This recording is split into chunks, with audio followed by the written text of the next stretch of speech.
Further remarks, Senator Frame. Thank you, Mr. President. I rise in strong support of this legislation. I've spent my entire 10 years in the legislature working to fix our upside-down and regressive tax code. That passion for me, Mr. President, as you know, originated as a high school student in the Battleground School District in Senator Cortez's district. That school district last week experienced its third levy failure in 4 years. The exact same situation when I was in high school between the years of 1994 and 1998, triple levy failure. And I knew as a high school student that something was wrong with the tax code. I didn't know exactly what it was, but I knew something was wrong when my ability to get a basic education, because this is, of course, before the McCleary lawsuit, was dependent on the whim of voters every few years, and I was left with a message that my community simply did not care about me. And we fast forward to today, Mr. President, and I'm fighting the exact same fight, still trying to fix the tax code to fund public schools and to make it more fair. Last year, when we were able to raise some revenue, we were able to dedicate $500 million more to special education, and that was good. The legislation before us today places this revenue in the general fund, which, as been described today, 43% of that goes to public schools. What hasn't been mentioned today is it also, through bonding authority, helps us fund school construction. Putting it in the general fund also helps us fund the rainy day fund so that we have those funds there on downturns. And I believe, Mr. President, that putting this mechanism in place, we will be able to grow our investment in education because we'll finally have tax policy that makes any sense. Tax policy that grows with the economy, and frankly, tax policy that most other states have.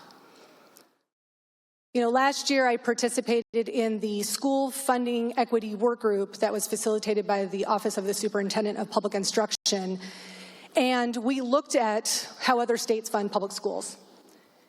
And while most states use some degree of property tax, it's mostly at the local level, but almost none, if any, used property taxes for the state contribution. They used income taxes. And many are taking steps to ask the wealthiest residents in their states to pitch in a little bit more for public schools. Massachusetts did that with the Fair Share Amendment in 2022, asking those with the most to invest a little bit more through a 4% surtax on those with incomes over $1 million. Massachusetts passed a millionaire tax, and I think we should too, Mr. President. And by the way, when Massachusetts passed the fair share tax on millionaires, the millionaires did not leave. When we passed the capital gains tax, the millionaires did not leave. In fact, the number of millionaires in our state grew, as they did in Massachusetts. When we pass this bill, Mr. President, I don't think that they will be leaving. You know, as one of the few legislators in this body who has really made it my life's work to focus on being your resident tax nerd, I represent us in various policy conversations. I go to the National Conference of State Legislatures. I'm a member of the State and Local Taxation Work Group. I go to the Fiscal Leaders Conference every year. I'm now involved in the Institute for State Policy Leaders focused on tax policy. And I share that, Mr. President, because there's been so much talk today about that we're just about the money. We just want to raise more money. And it's important that we raise that money to make the investments we've talked about. But I also care about how we raise the money. We have a tax code that picks winners and losers today, by the way. That was mentioned. Our tax code picks winners and losers today. The winners are the wealthiest among us. The losers are the working people, and we are trying to fix that. When I go to these conferences, I travel, I meet with fiscal leaders from other states, tax policy experts, and they say things to me like, when are you guys going to finally fix your tax code? Because we're such an outlier, Mr. President. They say, when are you going to get rid of the business and occupation tax that taxes gross receipts? There's been a lot of conversation today about competitiveness. What makes us uncompetitive is the business and occupation tax, a tax on gross receipts. We are trying to address that as part of this bill with the expansion, the doubling, more than doubling of the small business tax credit for the B&O. That is what makes us uncompetitive, and we should fix that. People ask, how much longer are we going to just double down on the sales tax? And so on and so forth. I'm tired of being an outlier state, Mr. President. And I'll note, Idaho was mentioned earlier. Idaho has an income tax. And when we pass this bill, our effective tax rate will be lower than Idaho. I will note for the record.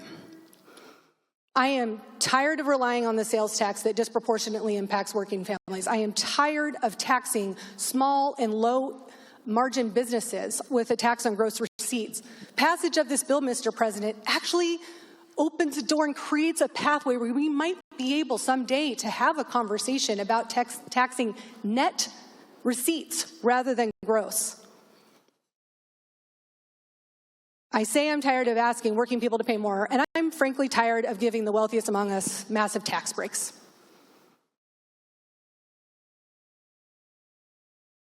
You know, last year during our debate on revenue bills, an economist called Washington State the Cayman Islands of the United States.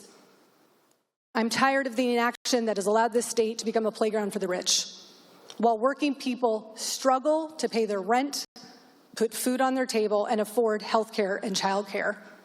I am tired of being stuck with this relic of the past. We've been stuck with this tax code for 90 years. For those 90 years, we have just contorted ourselves upside down and backward, trying to figure out how to fund our public schools and other essential government services in a way that literally no other state in the nation does. It's absurd. We're better than this. We need to modernize. We are passing this piece of legislation, Mr. President, but we are also, within the millionaire tax, we are also pairing it with an expansion of the working families tax credit. It was just mentioned. What are we doing for working people? We're expanding the working families tax credit, a bipartisan piece of legislation that I believe that we all agree on. We are giving the biggest tax break in state history to small business by more than doubling the small business tax credit on the B&O tax. We are exempting personal care products from the sales tax, as well as making some changes to the tax code that we made last year. And when this revenue is in place, we'll be able to roll back. This is a serious step forward to rebalancing our tax code. And if people don't think that what's inside this bill was enough, Mr. President, by the way, we're going to do other reductions, literally on this floor today. Just because it's not inside this bill doesn't mean we're not also doing other reductions. Before I close out, Mr. President, I want to just thank the many in the community who have been thoughtful partners in constructing this piece of legislation. The certified public accountants, the tax bar, many state agencies, and many people in industry, including those that represent small and mid-sized businesses. And I want to speak specifically to the point made earlier about LLCs, partnerships, and other pass-through entities. Net operating losses are built into the federal AGI. They are part of this. Businesses that are also subject to the business and occupation tax and the public utility tax get a credit for the tax that they've paid on this piece of legislation.